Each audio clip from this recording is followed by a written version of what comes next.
নাটোরের নলডাঙ্গা উপজেলার মাতনগর রেলওয়ে স্টেশনে যাত্রাবিরতি অবস্থায় আকস্মিকভাবে ঢাকাগামী আন্তনগর কুড়িগ্রাম এক্সপ্রেস ট্রেনের 2টি বগির মাঝখানের ছক ভেঙে গেছে।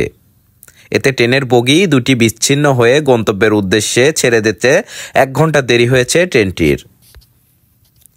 বৃহস্পতিবার দুপুর 12টার দিকে মাতনগর রেলওয়ে স্টেশনের 3 নম্বর লাইনে এ ঘটনা ঘটে। এ সময় স্টেশনে দাঁড়ানো অবস্থায় নতুন ছক লাগিয়ে প্রায় 1 ঘণ্টা দেরিতে ট্রেনটি ঢাকার উদ্দেশ্যে ছেড়ে যায়। ট্রেনের অপর লাইনগুলো সচল থাকায় অন্যান্য ট্রেন চলাচল স্বাভাবিক ছিল এ সময়।